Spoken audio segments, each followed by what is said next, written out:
Tantra Audio, a division of Recorded Books, presents The Phoenix Years, Art, Resistance, and the Making of Modern China by Madeleine O'Dea, narrated by McLaughlin.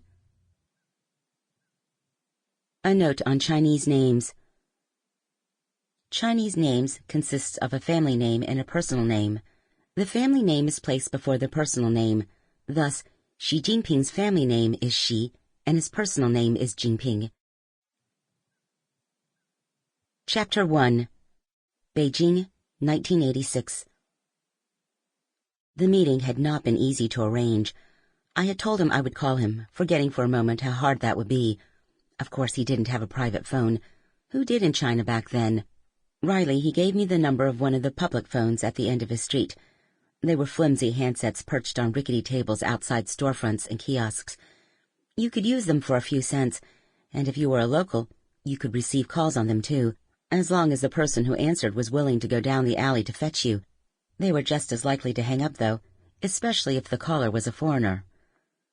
After a week of listening to the line go dead, I was ready to give up. But on my final try, I heard a grunt of assent and the sound of the phone clattering onto a table. Then, as I waited, the sounds of the street. Random scraps of conversation I couldn't understand. A bicycle bell. A tubercular cough. And then it was him. We arranged to meet in 2 days' time.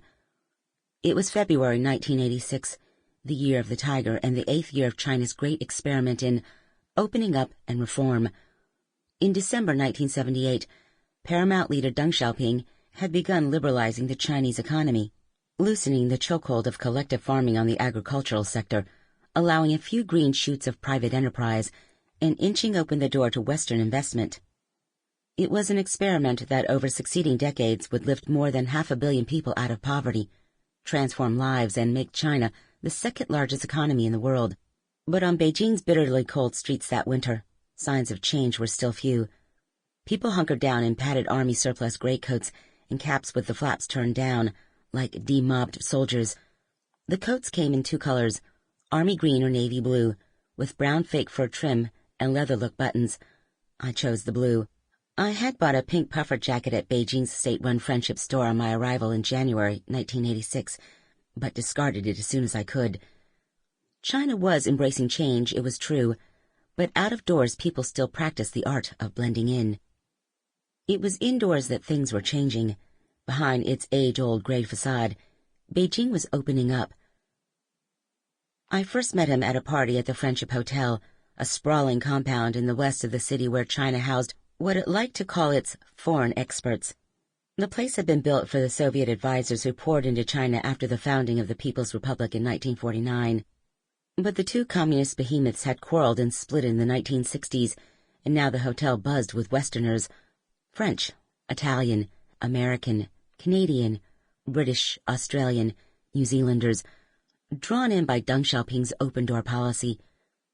The experts were people who had, or claimed to have, skills the country needed: teachers, technical specialists, business advisors, and a whole United Nations worth of polishers who labored to smooth out the clotted language of translated texts in foreign language propaganda magazines like China Reconstructs, or in the mind-numbing news items issued hourly from the New China News Agency, Xinhua. I was writing for the Australian Financial Review at the time, but unlike other foreign journalists who were housed alongside diplomats in the center of the city, I was lucky enough to be living with the experts, who worked side by side with Chinese colleagues and whose Friendship Hotel was just streets away from the country's leading universities. In the 1980s, the Chinese Authority did everything they could to keep foreigners and locals apart. The compounds for diplomats and journalists were strictly policed, and any Chinese person gaining entry had their identity card checked, recorded, and passed back to authorities, a big deterrent to casual contact.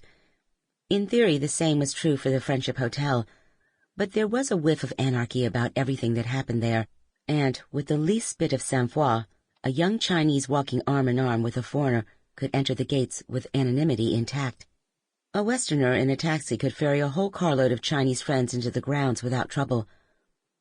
By the time I arrived in January 1986, the Friendship Hotel was at the center of Beijing's burgeoning bohemia. There were no rules about who could talk to whom. There were no off-limit topics, and a Chinese person who hung around after the sun went down on a Saturday could be drawn into the hotel's most celebrated attraction, a Western-style party. You didn't need an invitation.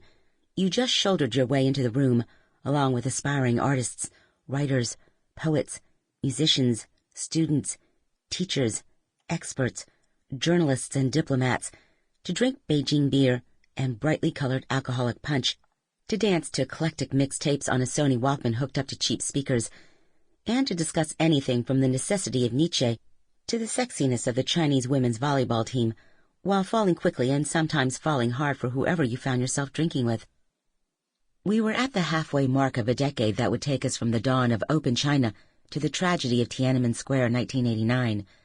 But at that moment, no one knew where the limits would be, or where this heady road was taking us. On that Saturday at the Friendship Hotel, it was his girlfriend I noticed first.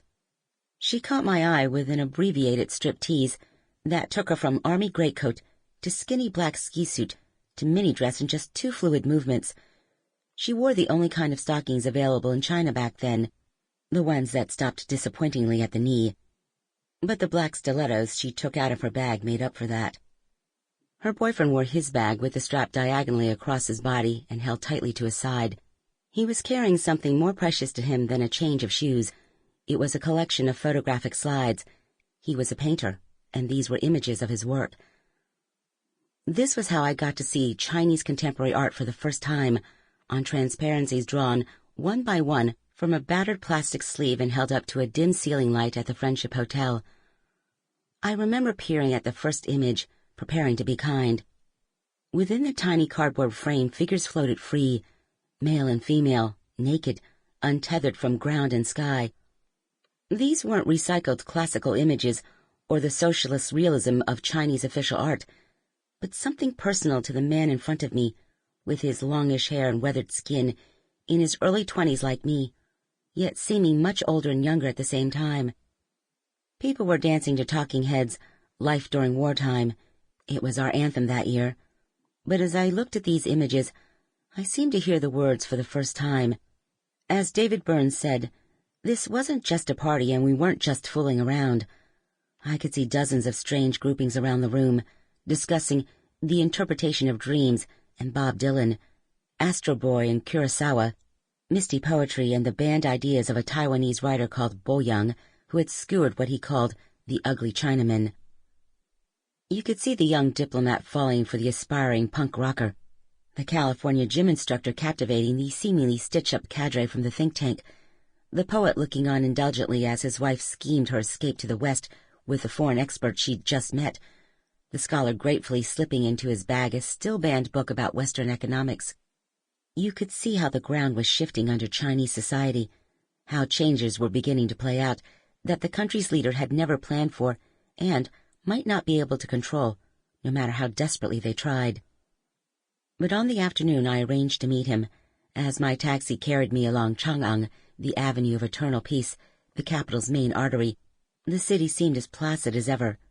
Around us streams of bicycles flowed along, and as I passed the Minzu Hotel, its clock tower blared out, as it did on the hour every day, a plaintive, synthesized version of "The East is Red," the hymn of praise to Chairman Mao that every Chinese citizen knew.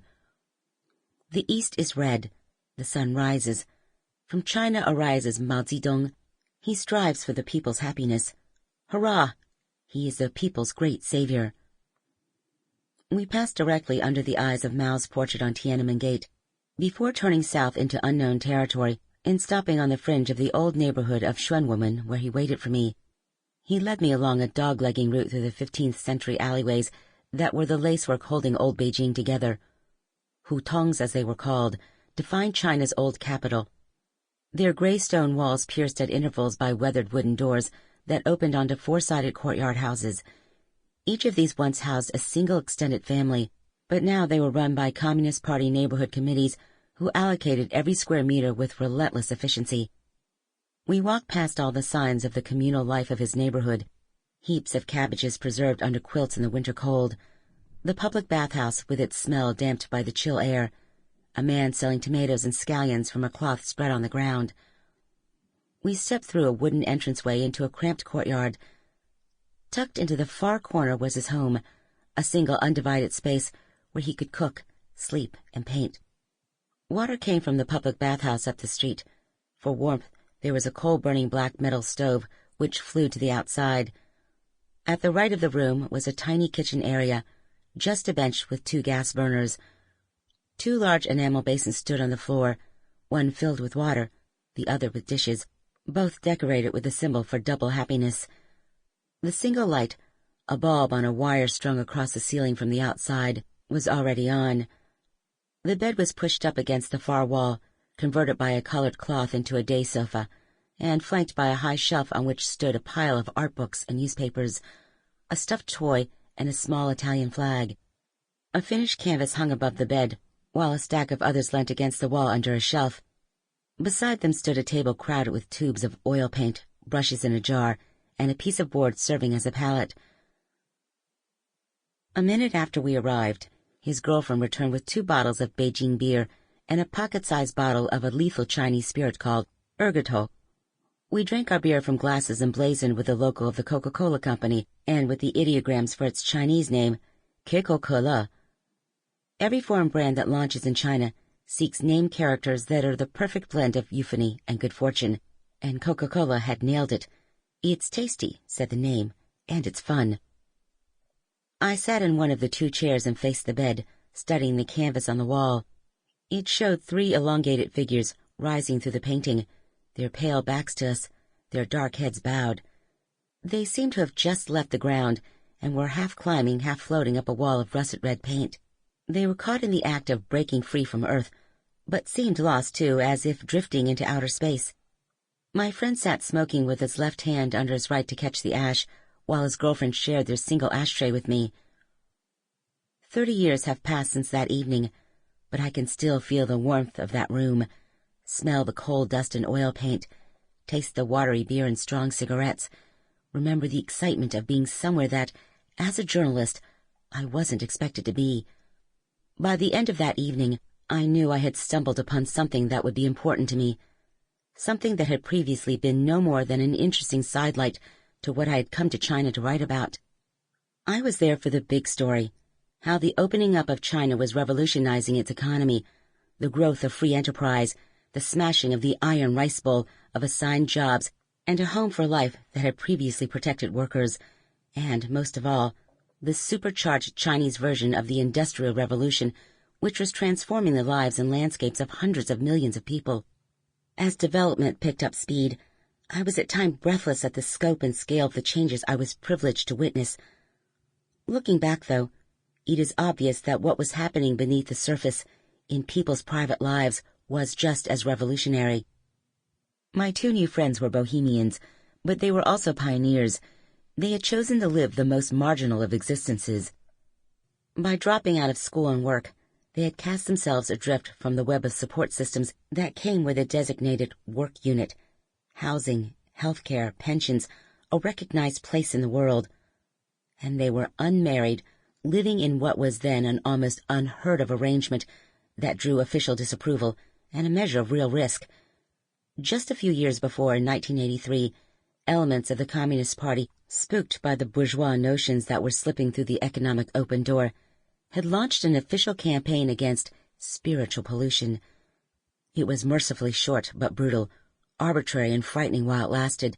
One never knew when another deadly ideological outburst like it might occur again, turning lovers into criminals and artists into saboteurs. And yet here were my friends, determined to make a big life for themselves in this tiny room. They weren't alone. All across the city there were rooms like this, some more comfortable, some less, brightly colored private worlds where people drank and discussed, read, painted and wrote poetry, and dreamt up ways to burrow into the cracks that were opening up in society in pursuit of a new world. The economic transformation I was following was momentous, but what was happening in those small rooms was momentous too. It may have seemed just personal, a choice to drop out of school and paint pictures about feelings, or to wear a miniskirt and take up smoking, or to set up together as an unmarried couple and stake a claim to a private life away from the meddling of Chinese Byzantine systems of social control. But the sum of such individual choices can drive group politics more effectively than public propaganda, just as the architects of the anti-spiritual pollution campaign feared. 3 years after I sat in their home drinking beer in Urgatol, one of my 2 new friends would be helping wheel a plaster replica of the Statue of Liberty into Tiananmen Square at the height of the 1989 democracy protests, while the other watched events unfold from self-imposed exile in Australia. When that moment came, China's government seemed perched on a precipice. How had it come to this? The truth is, Deng's reforms were a calculated gamble driven by dire necessity. In 1978, 30 years after the founding of the People's Republic, China was still mired in poverty. Early economic gains by the new communist government were destroyed by Mao's fantasy of a great leap forward in industrial production, which plunged the country into a famine that killed between 36 and 45 million people between 1958 and 1962. Then, still staggering from this blow, Chinese society was torn apart by the Cultural Revolution, 1966 through 1976, when the economy was all but paralyzed, universities closed, millions were forcibly displaced, and at least 1.7 million people died, either directly through persecution or by starvation. By 1978, China's per capita GDP was no bigger than Afghanistan's and 1/6 that of Brazil. Most galling of all, Japan, which had humiliated China for 40 years and invaded it in 1937 before crashing to a defeat that left it a smoking ruin in 1945, was now the world's second-largest economy. The Maoist project had failed and things had to change. In truth, Deng had no grand plan when he began the reform process. Famously pragmatic, he called his gradualist approach crossing the river by feeling the stones. But he certainly intended China to stay firmly within Communist Party control. Reform would be about development, not liberalization. No doubt he knew there would be risks, but whatever he planned for, he couldn't have envisaged that just 10 years after he launched his policy, the Chinese government would be facing a popular movement that would bring millions to demonstrate in the heart of the capital. As that protest movement grew in the spring of 1989, those who believed that democracy would inevitably follow economic development saw their day of vindication coming. But China never follows the script that others write for it. The Chinese government survived the challenge by suppressing the protest movement with a savage military action that saw hundreds, perhaps thousands, cut down by the country's own People's Liberation Army. At the end of a year that saw almost every other communist regime in the world fall, China's government emerged more in control than ever. It was a victory, but it came at a cost. Western democracies were horrified, and for the next few years, China was an international pariah. More serious, though, was the impact on the Chinese citizens who had been caught up in the mood of optimism that had swept the country in 1989, that is, a large section of China's urban class. Few of them had thought of overthrowing the regime. They were loyal to the ideals of the revolution, and during the democracy protests, they had nursed an uninformed vision of a more open, participatory society. The crushing of the movement flung many of them into a period of disillusion, apathy, and depression, which finally hardened into a cynicism that still runs through China's society today. Since 1989, China has pursued a course that many observers in the 1980s, both Chinese and foreign, believed would be impossible, a course of economic development without democratic reform. The Chinese Communist Party, for all its challenges today, still seems unassailable, even though there is now a large private space in which Chinese people can live and express themselves without the state impinging. The reforms launched by Deng have transformed China economically, socially, and culturally.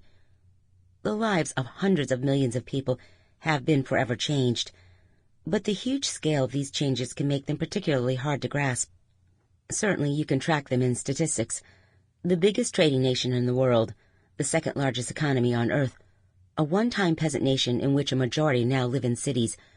You can see them, too, written across the faces of China's great cities, in the sprawl of Beijing, with its supersized buildings and toxic air, growth spiraling out from its historic heart in ring road after ring road choked with cars, or in the sparkling neon glamour of Shanghai, reveling in its renewed claim to be the Paris of the East, or in the teeming anthill that is now the manufacturing powerhouse of Guangzhou, which has all but submerged what was once a rural province, turning farmers into factory workers and fields into gated housing estates.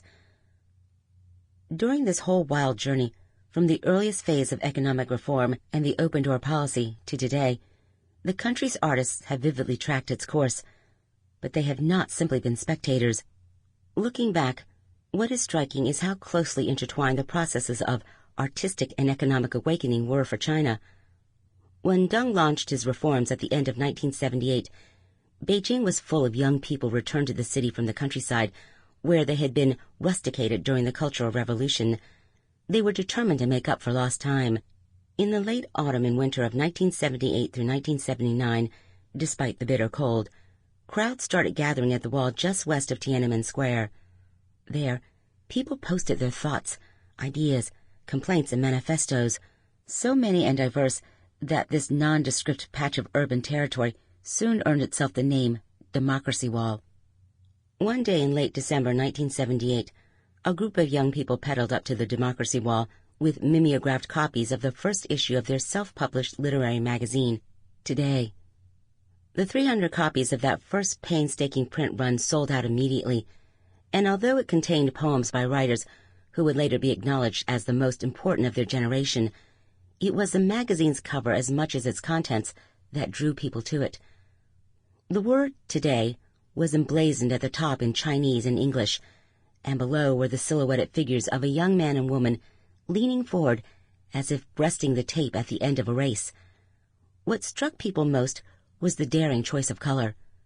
The orthodox Maoist choice would have been red and white, but the young designer had chosen blue. One woman who saw it that day recalls that it was as if the magazine had fallen to earth from another world. Why blue?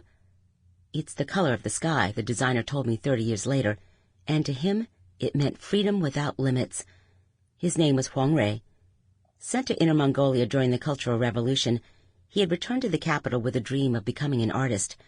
He was sent to a leather factory instead, but banded together with some friends to create Today, and just a few months later, he organized the first exhibition of Chinese contemporary art ever to be held in the country. For nearly 4 decades, China's artists have held up a mirror to their age, but they have not just reflected history. They have lived and breathed it too. In each succeeding decade, a new wave of young artists has made art out of the dreams, hopes, excitements, reversals, contradictions, and disappointments of their times. In the 1980s, they reveled in a promise of infinite space and possibility, a society whose horizons could only expand. In the 1990s, they dealt with a post-Tiananmen weight of despair and cynicism, and a new world in which money was the only guarantee of freedom. In the 2000s and beyond, a generation of artists who have only known the years since Deng's reforms have explored the fallout from decades of growth and change, the new relations between the classes and the sexes, the rich and the poor, the country and the city, environmental degradation, globalism, and a renewed desire to define what it means to be Chinese. When I think about how to relate the history of this period, I think of these generations of artists and the picture of China they have painted, not just in their work, but in their lives as well. I think of the best-selling artist whose teenage years were overshadowed by the Cultural Revolution and his mother's mental illness, who enrolled in art school at the dawn of the Chinese avant-garde and went on to create soulful images after 1989 that remain among the most iconic works of Chinese contemporary art today. I think of another whose older sister died of starvation during the Great Leap Forward and who joined the army to escape his poverty, who survived a war thanks to his flair for painting propaganda for the troops, who was talent spotted to study art in the capital and achieved success, only to be exiled for refusing to forget what he'd seen in Beijing in June 1989. I think of another who rallied in Tiananmen Square with fellow students that spring, overwhelmed with excitement and hope, who left the country in despair after June 4th, having performed one last desperate self-destructive act, and yet, despite it all, returned to live and work in Beijing, seeking in all his works to honor the spirit of the companions of his youth. I think of the artist whose father created sculptures in tribute to Chairman Mao, who herself documents the dreams of factory workers and creates online fantasy worlds for everyone to live in, where Tiananmen Square is turned into a swimming pool and Confucius is swept away in a flood. I think of another who, as a boy, played in a wasteland of decommissioned factories in China's frozen north, who dreamt of building rockets and making art, while his parents and all the adults he knew got laid off, and who grew up to find a success his family could barely understand, while his hometown rose again to claim a place as the center of foreign trade.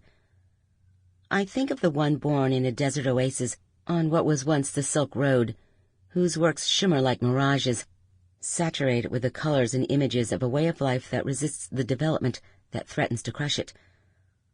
I think of the one born in Lhasa, who studied in Beijing and embraced it as a second home, and yet eventually was driven to take the road to Dharamsala, who found success in faraway London and New York, but dreams that one day soon he will return home to Tibet.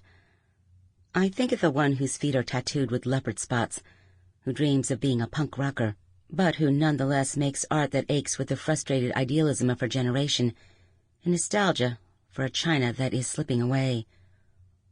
And I think of the designer who decided to create a blue cover for a poetry magazine in 1978 and went on to form a group of artists called the Stars, who later turned an abandoned military factory into a safe zone for art, who has seen his work criticized and banned, who has been evicted from his studio as a troublemaker, only to create a new haven for himself less than a kilometer away, and who, through it all, persists with his work as if the most extravagant ideals of his youth are still within his grasp.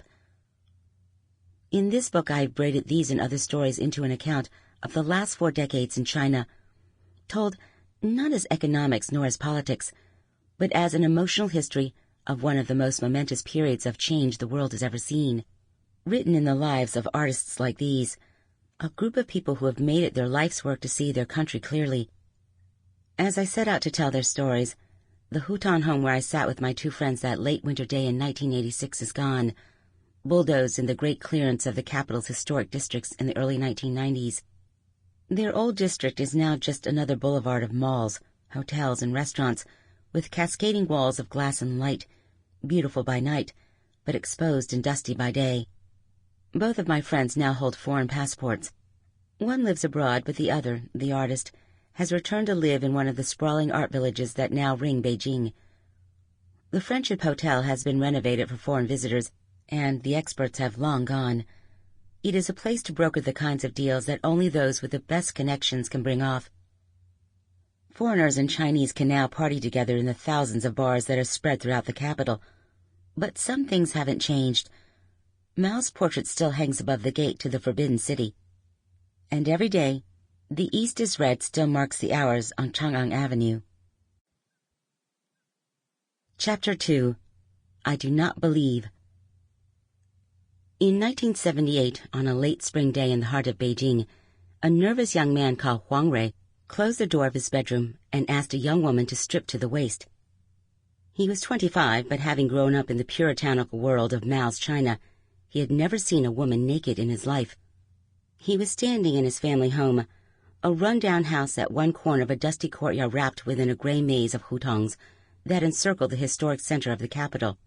She stood barely an arm's length from him in a room where he had first closed his door against his parents and the outside world. Between them stood a canvas, patched together out of 4 pieces of cloth, primed and ready to be painted. They looked at each other. She saw a bookish young man with thick-rimmed glasses and pale features apparently untouched by the 5 years he had spent in the far reaches of Inner Mongolia, toiling in the cause of Mao Zedong's Cultural Revolution. He saw a woman from another age, stripped to the waist and triumphant. She was a vision of freedom guiding a victorious people out of a time of tragedy. She was Eugene Delacroix's 1830 painting, Liberty Leading the People Come to Life. He worked in the leather factory, she on a construction gang building roads. Together, they were going to cross the line. 2 years before, in April 1976, Huang Rui had witnessed the beginning of a revolution on a rainy spring day in Tiananmen Square. Today, the Tiananmen massacre of June 4th, 1989, looms so large that it blocks out memories of earlier risings on that patch of ground. But what took place in the spring of 1976, when tens of thousands of ordinary Beijingers flocked to the square to mourn the death of Premier Zhou Enlai, only to be violently dispersed, proved a turning point for China. Anger over decades of wasted hope and blighted dreams boiled over, presaging both the fall of the Gang of Four, that coterie of hardline communists including Mao's wife Jiang Qing, who had helped steer Mao's Cultural Revolution, and the start of a new era for the country under the leadership of Deng Xiaoping. But on the spring day, Sample complete. Ready to continue?